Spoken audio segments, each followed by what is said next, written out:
नमस्ते अभ्यर्थियों।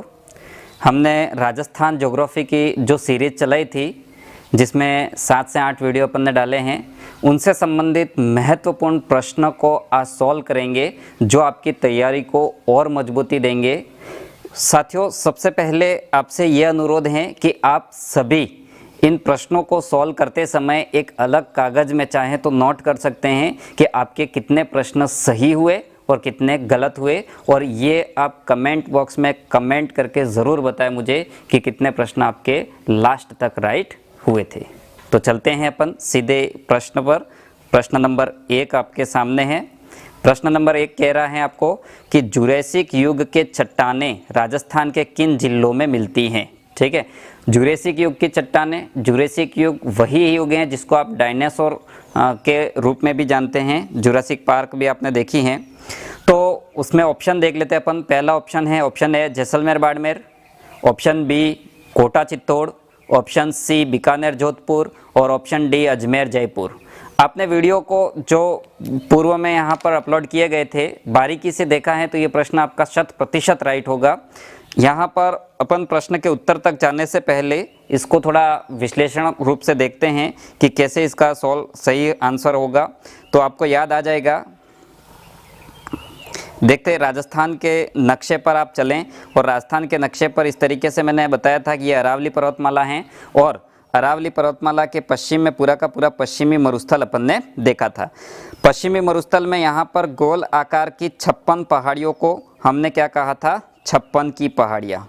ठीक है, क्या कहा था, 56 की पहाड़ियाँ। अब ये जो 56 की पहाड़ियाँ हैं, उस 56 की पहाड़ी से एक शाखा अपन ने इस तरीके से देखी थी त्रिकुट पर्वत, एक शाखा देखी थी अपन ने मालानी जो कहाँ पे है, बाड़मेर में, और एक यहीं पर सिवाना देखा था। तो इस तरीके से सिवाना, मालानी और त्रिकुट, ये तीनों के तीनों पर्वत श्रेणियाँ ऐसी श्रेणियाँ हैं जो अरावली के बाद प्राचीनतम भूगर्भिक चट्टानों से युक्त हैं। कहने का तात्पर्य ये हुआ कि ये तीनों कौन से युग की हो गई, तो ये तीनों जुरेसिक युग की चट्टानें रखती हैं या जुरेसिक युग की पर्वत श्रेणियां हो गई। तो इस तरीके से आपका सही आंसर रहेगा ऑप्शन ए जैसलमेर बाड़मेर। तो ऑप्शन ए आपका सही आंसर रहेगा। नोट करते रहिए कितने प्रश्न आपके राइट हो रहे हैं, कितने गलत हो रहे हैं, और फिर कमेंट करके अंतिम लास्ट में बताना ही है मुझे। नेक्स्ट प्रश्न पर चलते हैं अपन। नेक्स्ट प्रश्न आपके सामने है, निम्नलिखित में से कौन सा क्षेत्र बालूका स्तूप मुक्त है। ठीक है, यहाँ पर बालूका स्तूप से प्रश्न, ये भी पश्चिमी मरुस्थल से लिया गया प्रश्न है। और साथियों, हम जो अभी टॉपिक पर चर्चा कर रहे हैं वो विशेषकर राजस्थान के भौतिक प्रदेश पर चर्चा कर रहे हैं। तो देखते हैं, ऑप्शन ए कह रहा है आपका फलोदी से पोखरण, ऑप्शन बी कह रहा है बायतू से चौटन, ऑप्शन सी कह रहा है ओसिया से शेरगढ़, और ऑप्शन डी कह रहा है फालना से मारवाड़ जंक्शन। मतलब आपका जो बालूका स्तूप नहीं बनते हैं वह क्षेत्र कहाँ पर स्थित हैं, तो उसके लिए आपको याद आ रहा होगा। पहले आप अपना आंसर माइंड में रखें और हम सीधे चलते हैं। यहाँ पर मैंने आपको बताया था कि इस तरीके से एक ट्रायंगल बनाया था मैंने। एक जोधपुर डिस्ट्रिक्ट का नाम लिया था, एक बाड़मेर डिस्ट्रिक्ट का नाम लिया था और एक जैसलमेर डिस्ट्रिक्ट का नाम लिया था। आपको बिल्कुल याद आ गया होगा कि ये क्यों नाम लिया था। ये बालूका स्तूप मुक्त क्षेत्र के लिए अपन ने नाम लिया था, जहां सोलर एनर्जी एंटरप्राइजेस जोन योजना की भी अपन ने चर्चा की थी। तो क्या है साथियों, तो जैसलमेर से जोधपुर, या जैसलमेर का पर्टिकुलर स्थान कौन सा हो गया था, पोखरण। जोधपुर का कौन सा हो गया था, फलोदी। तो जोधपुर के फलोदी से लेकर पोखरण के बीच का क्षेत्र इस प्रश्न के हिसाब से कैसा है, यहाँ पर क्या नहीं बनते हैं, बालूका स्तूप नहीं बनते हैं। तो ऑप्शन ए यहाँ पर आपका राइट होगा, फलोदी से पोखरण। तो इस तरीके से ये फलोदी से पोखरण के बीच में क्या नहीं बनते हैं, बालूका स्तूप नहीं बनते हैं।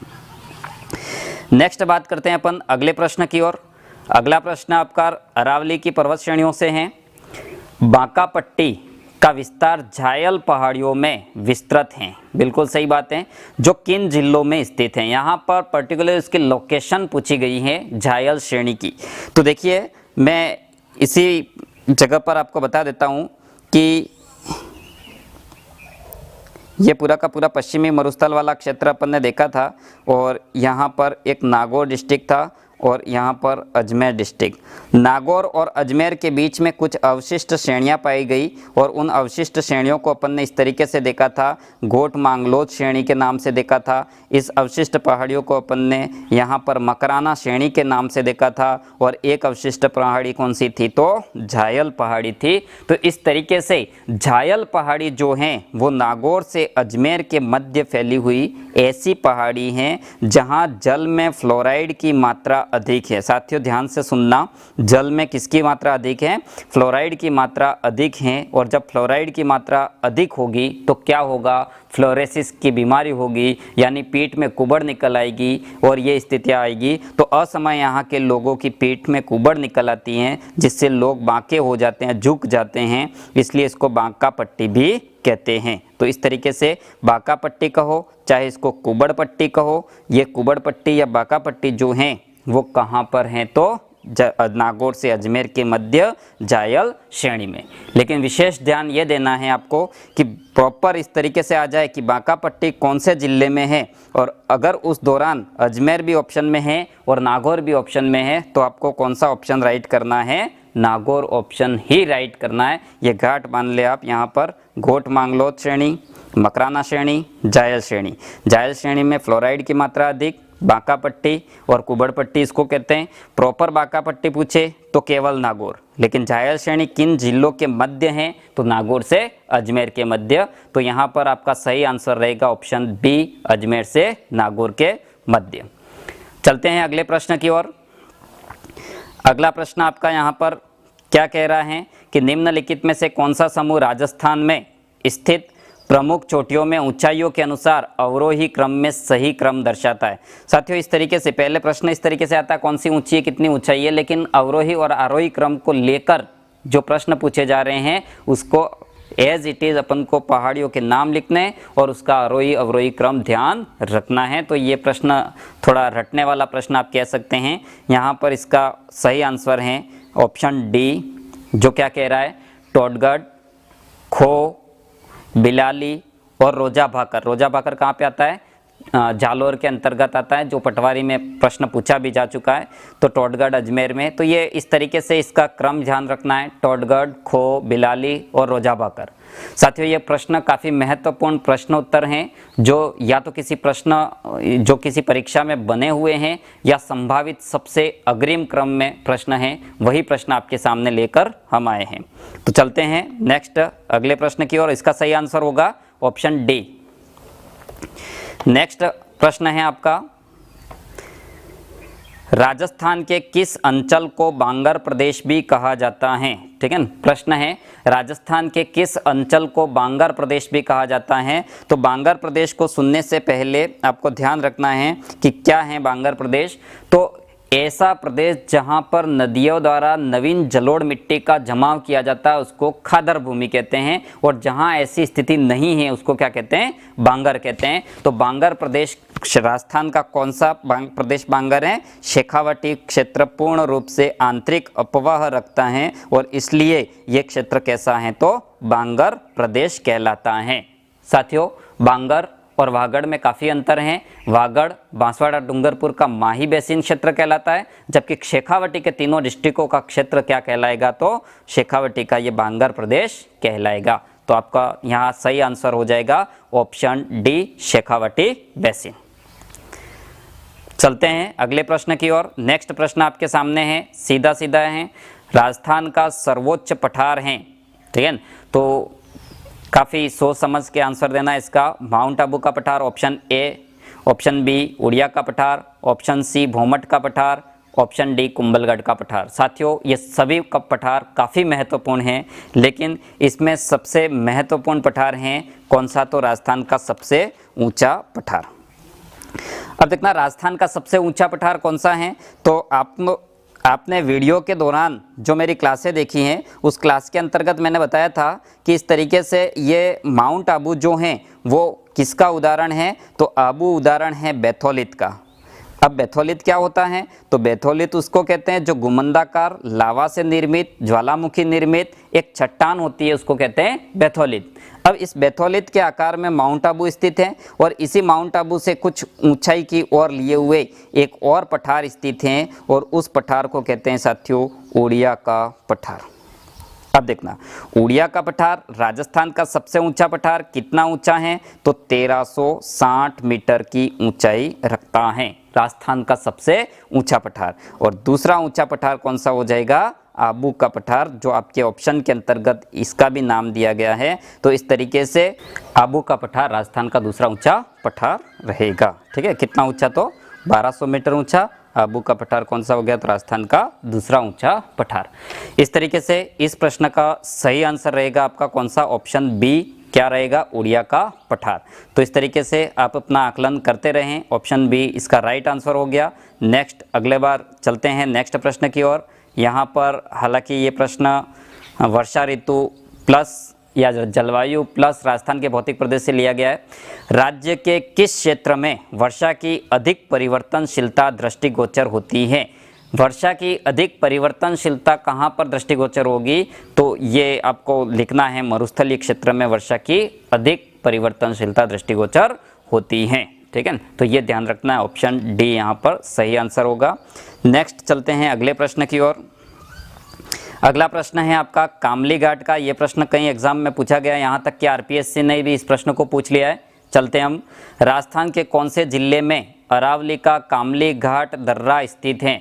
देखिए, कामली घाट दर्रे का मतलब ये हुआ कि एक ऐसा स्थान जो सकड़ा रास्ता है, दो पहाड़ियों के मध्य है और दो किन्हीं स्थानों को जोड़ता है, तो उसको अपन कहते हैं दर्रा। और कामली घाट दर्रा कहाँ पर स्थित है? तो कामली घाट दर्रा साथियों कहाँ पर स्थित है? तो ये राजमंद और पाली, इसका ऑप्शन क्या रहेगा? ऑप्शन ए इसका राइट आंसर रहेगा। राजमंद को किससे जोड़ता है? पाली से जोड़ता है। नेक्स्ट प्रश्न काफ़ी महत्वपूर्ण प्रश्न रहेगा आपके लिए। ये देखते हैं अपन, यहाँ पर प्रश्न कह रहे हैं कि जिप्सम के लिए प्रसिद्ध, ठीक है, जिप्सम के लिए प्रसिद्ध भूगर्भिक पट्टी हार्ड पैन पट्टी कहाँ पर स्थित है? तो ध्यान रखना आपको, राजस्थान के मैप पर मैंने आपको बताया था कि इस तरीके से राजस्थान के मैप पर चलते हैं अपन। और राजस्थान के मैप पर जब अपन भौतिक प्रदेश के दौरान पश्चिमी मरुस्थल पढ़ रहे थे, तो उसमें मैंने बताया था एक तरफ बीकानेर जिला और एक तरफ नागौर जिला। बी फॉर बीकानेर और एन फॉर क्या हो गया? यहाँ पर नागौर डिस्ट्रिक्ट। बीकानेर और नागौर जिले के मध्य, ठीक है ना, ऑप्शन भी ध्यान से पढ़े आप। बीकानेर और नागौर जिले के मध्य यहाँ पर भूमिगत रूप से जो जिप्सम के जमाव पाए जाते हैं, इस जिप्सम के जमाव को ही हम कौन सी पट्टी कहते हैं? हार्ड पैन पट्टी कहते हैं या हार्डपन पट्टी कहा जाता है। साथियों, ये जिप्सम जो हैं वो कौन सा खनिज है? तो ये एक उर्वरक खनिज है जो मिट्टी की क्षारीयता को कंट्रोल करता है। मिट्टी की क्षारीयता को क्या करेगा? कम करेगा। ठीक है, तो इस तरीके से ये काफ़ी महत्वपूर्ण खनिज है हमारे लिए, जिसका अपन ध्यान रख सकते हैं। जिप्सम, रॉक फास्फेट और स्पाइराइट, ये तीनों कैसे खनिज है? तो उर्वरक खनिजों की श्रेणी में आते हैं, ये भी आपको ध्यान रखना है। तो इसका ऑप्शन कौन सा राइट होगा? ऑप्शन राइट होगा नागौर और बीकानेर, ऑप्शन सी। नेक्स्ट चलते हैं अगले प्रश्न की ओर। सत्य असत्य में से ये प्रश्न दिया गया राजस्थान की लोकेशन को लेकर। निम्नलिखित में से असत्य कथन है। अब देखना, राजस्थान का अक्षांशीय विस्तार 7 डिग्री 9 मिनट है। बिल्कुल, मतलब अक्षांशीय विस्तार का मतलब ये हुआ कि राजस्थान 23 डिग्री 3 मिनट से स्टार्ट होकर 30 डिग्री 12 मिनट के बीच का जो गैप है, वो गैप कितना है? यहाँ पर 7 डिग्री 9 मिनट। बिल्कुल सही है।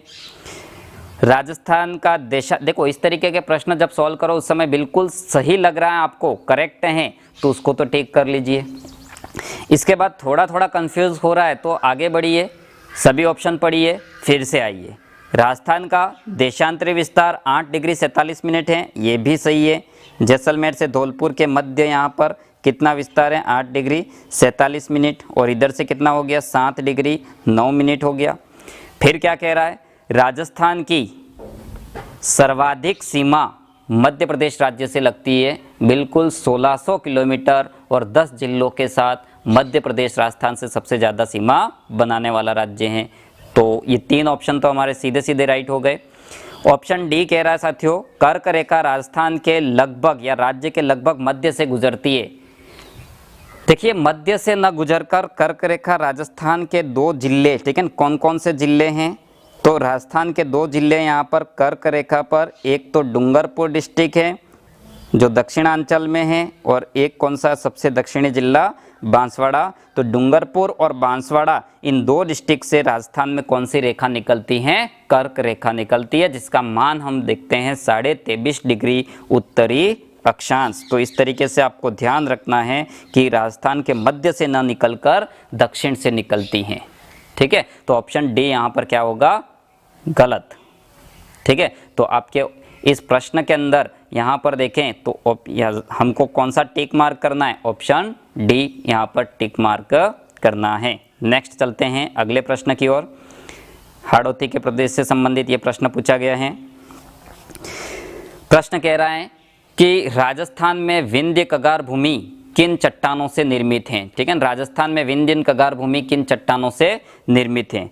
इसके लिए आपको मैं चलता हूँ लेके, राजस्थान के अंतर्गत विंध्य कगार भूमि कहाँ पर हैं उसको अपन देखते हैं थोड़ा।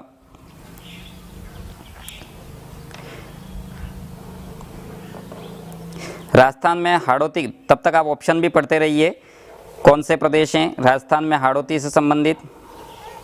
देखिए इस तरीके से राजस्थान की लोकेशन को देखें तो अरावली प्रदेश के बाद पूर्वी मैदान, और पूर्वी मैदान के बाद ये कौन सा क्षेत्र हो गया, हाड़ौती का मैदान हो गया, ठीक है ना, हाड़ौती का मैदान। अब हाड़ौती के मैदान के सारे यहाँ पर एक पर्वतमाला आ रही है, और उस पर्वतमाला को क्या कहते हैं, विंध्याचल पर्वतमाला, ठीक है। कौन सी पर्वतमाला, विंध्याचल पर्वतमाला। ये कौन सी हो गई, अरावली पर्वतमाला। अब देखिए विंध्याचल पर्वतमाला के किनारे किनारे वाला क्षेत्र विंध्यन कगार भूमि कह दिया। अब विंध्यन कगार भूमि में कौन सी चट्टानें पाई जाती हैं, तो यहाँ पर कौन सी चट्टानें पाई जाती हैं, बालू चट्टानें या बालू का पत्थर अवसादी चट्टानें मिलती हैं। अब बालू का पत्थर मिलते हैं तो बालू का पत्थर के भी कई प्रकार हैं, जैसे लाल बलुआ पत्थर से आपका धौलपुर और करौली के अंदर देखें तो उससे राष्ट्रपति भवन निर्मित है। तो वो कहाँ से निर्मित है, इसी विंध्यन कगार भूमि से। तो विंध्यन कगार भूमि के साइड में कौन से चट्टान मिलती हैं, बालू का पत्थर मिलेंगे। तो ऑप्शन यहाँ पर कौन सा राइट होगा आपका, ऑप्शन डी यहाँ पर बिल्कुल करेक्ट हो जाएगा। नेक्स्ट बढ़ते हैं अगले प्रश्न में। ये प्रश्न अरावली से संबंधित है साथियों, ध्यान से पढ़िएगा। अरावली पर्वतमाला के बारे में असत्य कथन है। ऑप्शन ए, इसका उद्गम प्री कैम्ब्रियन युग में हुआ, बिल्कुल लगभग 65 करोड़ वर्ष पहले प्री कैम्ब्रियन युग में इसका उद्गम हुआ, जिसको आद्य महाजीवी कल्प भी कहते हैं। इसका आकार तितली नुमा है, बिल्कुल ऊंट की कुबड़ नुमा या तितली नुमा आकार राजस्थान में कौन सी पर्वतमाला का है, अरावली पर्वतमाला का। अरावली के भूगर्भ में ग्रेनाइट और ऊपरी भाग में अवसादी चट्टानें मिलती है, बिल्कुल ये भी राइट है, क्योंकि ज्वालामुखी विस्फोट होता है और उससे अरावली का निर्माण होता है। तो ऐसी स्थिति में भूगर्भ की और ग्रेनाइट चट्टानें, क्योंकि ग्रेनाइट चट्टानों को आंतरिक चट्टानों के अंतर्गत अपन देखते हैं, और अवसादी चट्टानें कहाँ पर मिलेगी, तो इसके ऊपरी भाग में मिलेगी। जैसे आप जानते हैं जालोर के अंतर्गत ग्रेनाइट सिटी के रूप में भी अपन जानते हैं। ऑप्शन डी कह रहा है आपका, आर्कियन क्रम की चट्टानों के कारण इसे राजस्थान की रत्नगर्भा कहते हैं। ध्यान देने योग्य बात है यहाँ पर कि राजस्थान की रत्नगर्भा तो कहते हैं, राजस्थान की रत्नगर्भा इसलिए कहते हैं कि यहाँ पर इस अरावली पर्वतमाला के अंतर्गत धात्विक खनिज मिलते हैं साथियों। कौन से खनिज, धात्विक खनिज। अब देखना धात्विक खनिजों की कहानी देखें तो धात्विक खनिज क्या होते हैं क्या नहीं होते हैं उसको आप खनिज के टॉपिक के अंतर्गत बखूबी से देखेंगे, किंतु अभी आपके लिए जानना पर्याप्त है कि धात्विक खनिज जो होते हैं वो धात्विक खनिज कौन सी चट्टानों में सबसे ज़्यादा मिलते हैं, तो धा से धारवाड़ और धा से धात्विक खनिज। धारवाड़ क्रम की जो चट्टानें हैं, ठीक है ना, भारत की जो धरातलीय स्थिति को अपन देखते हैं तो कर्नाटक के अंतर्गत एक डिस्ट्रिक्ट है धारवाड़, और वहाँ पर पाई जाने वाली चट्टानों को अपन धारवाड़ क्रम की चट्टानों के नाम से जानते हैं। और इसी तरीके की जो चट्टानें हैं उन चट्टानों में धात्विक खनिजों की अधिकता है, और इसी कारण अरावली के अंदर धात्विक खनिज अधिक है और रत्नगर्भा कहते हैं। तो ऑप्शन आपका यहाँ पर ये क्या कह रहा है, आर्कियन क्रम कह रहा है, जबकि कौन से क्रम की है, धारवाड़ क्रम की है। तो इस तरीके से ऐसे प्रश्नों को आप ध्यान रखेंगे, इस दृष्टिकोण को लेकर पढ़ेंगे तो निश्चित आप जब भी रिजल्ट आएगा उस समय प्राथमिकता के क्रम में सबसे ऊपर रहेंगे। तो ऑप्शन यहाँ पर आपका जो सही होगा, यानी हमारा जो उत्तर होगा वो कौन सा होगा, ऑप्शन डी होगा, क्योंकि आर्कियन न होके यहाँ पर कौन सी चट्टानें होगी, धारवाड़ क्रम की चट्टानें। तो सभी इस प्रश्न को ध्यान में रखें, काफ़ी महत्वपूर्ण प्रश्न था। अगले प्रश्न की ओर चलते हैं। अगला प्रश्न आपको दे रहा है ग्लोब के संदर्भ में राजस्थान की स्थिति। अब देखिए, ग्लोब के संदर्भ में हमें राजस्थान की स्थिति को देखना है। क्या स्थिति है? तो सबसे पहले ग्लोब किसको कहते हैं? पृथ्वी का जो प्रतिरूप है, पृथ्वी का जो पिक्चर है, पृथ्वी का जो मॉडल है, उसको हम क्या कहते हैं, ग्लोब कहते हैं। और इस ग्लोब पर आडी रेखाएं, अक्षांश रेखाएं खींची गई है और खड़ी रेखाएं क्या खींची गई है, देशांतर रेखाएं खींची गई है। जो अक्षांश रेखा आडी रेखा है 0 डिग्री, उसको अपन कौन सी रेखा कहते हैं, भूमध्य रेखा कहते हैं। ठीक है, भूमध्य रेखा इस ग्लोब को कितने भागों में बांटती है, 2 भागों में। एक उत्तरी गोलार्ध हो गया और एक कौन सा हो गया, दक्षिणी गोलार्ध हो गया। इसी के तरीके से 0 डिग्री ग्रीनविच रेखा भी ग्लोब को कितने भागों में बांटती है, 2 भागों में बांटती है। एक कौन सा हो गया, पूर्वी गोलार्ध हो गया, और एक कौन सा हो गया, तो पश्चिमी गोलार्ध हो गया। अब देखिए, हमारा राजस्थान जो है वो इस जगह पर स्थित है। आप जिस इस तरीके से इस बिंदु को देख पा रहे होंगे, यहाँ पर राजस्थान की स्थिति है। तो इस लोकेशन को वापस से क्लियर करें कि राजस्थान उत्तरी गोलार्ध में स्थित है, राजस्थान देशांतर के हिसाब से कौन से गोलार्ध में स्थित है, पूर्वी गोलार्ध में स्थित है। इस तरीके से इस प्रश्न का सही आंसर रहेगा ऑप्शन डी, उत्तरी एवं पूर्वी गोलार्ध। ठीक है, तो आपने ग्लोब पर देख लिया राजस्थान की स्थिति कौन सी हो जाएगी, उत्तरी एवं पूर्वी गोलार्ध। अगले प्रश्न पर चलते हैं। अगला प्रश्न आपके सामने है। देखिए, ये राजस्थान में अरावली पर्वतमाला से संबंधित प्रश्न है और ये पटवारी भर्ती परीक्षा में पूछा गया प्रश्न भी है। फिर से अपन चर्चा कर लें। तीव्र ढाल वाली उबड़ खाबड़ पहाड़ियाँ पूर्वी सिरोही में स्थानीय भाषा में क्या कहलाती हैं? अब देखिए, तीव्र ढाल वाली पहाड़ियाँ इस तरीके से, ठीक है, तीव्र ढाल वाली पहाड़ियाँ बिल्कुल खड़ी और तीक्ष्ण ढाल वाली पहाड़ियाँ जो हैं उसको अपन क्या कहते हैं, तो इसको कहा जाता है भाकर कहा जाता है। और पटवारी में कौन से भाकर पूछे गए थे, रोजा भाकर, इसराना भाकर और जारोल भाकर। साथियों, ये तीनों भाकर, इसराना, जारोल और रोजा, ये तीनों भाकर कहाँ पर हैं, तो ये तीनों जालोर के अंतर्गत हैं। तो सीधा सीधा इसका आंसर है ऑप्शन डी, कौन सा हो गया, भाकर। चलते हैं अगले प्रश्न की ओर। अगला प्रश्न आपके सामने काफ़ी महत्वपूर्ण प्रश्न है। निर्माण क्रम के आधार पर राजस्थान के भौतिक प्रदेशों का सही आरोही क्रम है। आरोही का मतलब क्या हुआ, 1 2 3 4, मतलब कम से ज़्यादा की ओर, पहले से बाद की ओर। और अवरोही क्रम में क्या हुआ, 4 5 3 2 1। ठीक है, तो सही आरोही क्रम कौन सा है? ठीक है, तो सबसे पहले तो हम देख लेते हैं कि राजस्थान के अंतर्गत भौतिक प्रदेश कितने हैं। तो राजस्थान के अंतर्गत भौतिक प्रदेश कौन से हैं, 4 हैं। 4 कौन कौन से हैं अपन शॉर्ट में लिख लेते हैं, आप ऑप्शन भी पढ़ लें, ऑप्शन के अंतर्गत भी देखते रहें। चारों ऑप्शन अपन देखते हैं। राजस्थान में पहले अपन पश्चिमी मरुस्थल लिख लेते हैं, पश्चिमी मरुस्थल के बाद अरावली पर्वतमाला राजस्थान के अंतर्गत, अरावली के बाद पूर्वी मैदान, पूर्वी मैदान के बाद कौन सा है, तो हाड़ौती का पठार। अब देखिए, ये 4 भौतिक प्रदेश राजस्थान के हैं। इन 4 भौतिक प्रदेश में सबसे पहले किसका निर्माण हुआ, उसको अपन क्रम संख्या 1 देंगे, क्योंकि अरावली का निर्माण कब हुआ, कैम्ब्रियन युग या प्री कैम्ब्रियन युग में हुआ। फिर ऑप्शन सेकेंड, यहाँ पर हाड़ौती को अपन नंबर 2 देंगे, क्योंकि इसका उद्गम कब हुआ, क्रिटेशियस युग में हुआ, जब ज्वालामुखी सबसे ज़्यादा आ रही थी। उस समय कौन सा युग चल रहा था, क्रिटेशियस युग चल रहा था।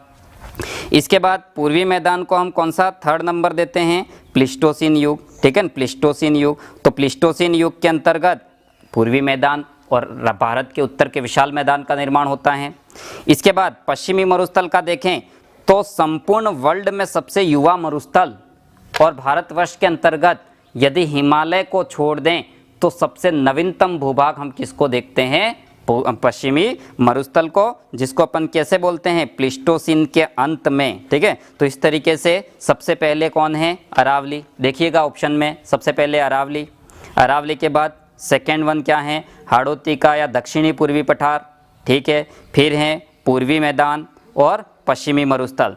तो साथियों ये जो क्रम है वो कहाँ पर मिल रहा है आपको, ऑप्शन बी के अंतर्गत। ऑप्शन बी आपका यहाँ पर सही आंसर रहेगा। इस प्रश्न को काफ़ी महत्वपूर्ण प्रश्न मानते हुए आप देखते रहिएगा, काफ़ी महत्वपूर्ण प्रश्न है ये, और ये क्रम भी याद रखिए, ये युग भी याद रखिएगा। अगले प्रश्न की ओर चलते हैं। अगला प्रश्न आपका है, पवन की दिशा के समानांतर बनने वाले बालू का स्तूप कौन से हैं। ठीक है, तो काफ़ी महत्वपूर्ण प्रश्न है ये भी, पवन की दिशा के समानांतर बनने वाले बालू का स्तूप। देखिए बालू का स्तूप क्या है, सबसे पहला हमारा ये कंसेप्ट क्लियर करना है। ऑप्शन में देखना, अनुप्रस्थ बालू का स्तूप, अनुदैर्घ्य बालू का स्तूप, सीप या उपयुक्त सभी। देखेंगे पवन की दिशा के समानांतर। ठीक है, बाय द वे ये मरुस्थल है, ये पवन की दिशा है, और इस पवन की दिशा के समानांतर यदि इस तरीके के रेत के कण गिरते रहें और इस तरीके से बालू का स्तूप का निर्माण होता है, तो उसको हम कौन सा बालू का स्तूप कहते हैं, अनुदैर्घ्य बालू का स्तूप कहते हैं। तो साथियों ये लाइन याद रखनी है आपको, या तो अनुदैर्घ्य बालू का स्तूप याद रखना है या पवन की दिशा के समानांतर बनने वाले बालू का स्तूप ध्यान रखना है, जिसके दो ढाल होते हैं, एक अवतल ढाल होता है, एक उत्तल ढाल होता है। आपको मैंने अच्छी तरीके से बताया है। और जहाँ रेत ज़्यादा होगी, जहाँ ईर्ग मरुस्थल होगा, वहाँ इस तरीके के बालू का स्तूप मिलेंगे। और दूसरी बात, ये स्थिति कहाँ सबसे ज़्यादा है, तो पाकिस्तान और भारत की सीमा के सहारे जैसलमेर में सर्वाधिक ईर्ग मरुस्थल मिलते हैं। तो इसका ईर्ग मरुस्थल के अंतर्गत इस तरीके के बालू का स्तूप मिलते हैं। तो सही आंसर इसका क्या हो जाएगा, ऑप्शन बी, अनुदैर्घ्य बालू का स्तूप। अगले प्रश्न की ओर चलते हैं। अगला प्रश्न है आपके सामने, सीधा राजस्थान की लोकेशन को लेकर है। रेड क्लिफ रेखा राज्य के अंतर्गत कहाँ से कहाँ तक विस्तृत है। देखिए रेड क्लिफ रेखा की बात करें तो रेड क्लिफ रेखा कहाँ से कहाँ तक विस्तृत है उसकी बात करें तो राजस्थान के मैप पर आइए, ऑप्शन भी आप पढ़ते रहिए। ऑप्शन है ए कोणागांव से शाहगढ़, ऑप्शन बी हिंदूमल कोट से शाहगढ़, ऑप्शन सी हिंदूमल कोट से बाकासर। अब बहुत सारे व्यक्ति इस तरीके से कंफ्यूज हो जाते हैं कि कोणागांव बिल्कुल राइट हो गया है। कोणागांव जो है वो राजस्थान का उत्तरी गांव है, लेकिन पाकिस्तान के साथ सीमा कहाँ से स्टार्ट होती है, हिंदूमल कोट से स्टार्ट होती है। और शाहगढ़ नो डाउट शाहगढ़ के अंतर्गत ही है, लेकिन प्रॉपर स्थान का नाम दिया बाकासर। तो शाहगढ़ बाकासर से हिंदूमल कोट तक 1070 किलोमीटर की अंतर्राष्ट्रीय सीमा, जिसे हम क्या कहते हैं, रेड क्लिफ रेखा कहते हैं। तो इस तरीके से हिंदूमल कोट से बाकासर तक विस्तृत है रेड क्लिफ रेखा। जो ऑप्शन कौन सा बता रहा है आपको, सी। तो सी ऑप्शन आपका यहाँ पर बिल्कुल सही होगा। इस तरीके से हमने राजस्थान के महत्वपूर्ण प्रश्नों पर चर्चा की। मिलते हैं और महत्वपूर्ण प्रश्नों के साथ अगले वीडियो में, तब तक के लिए धन्यवाद।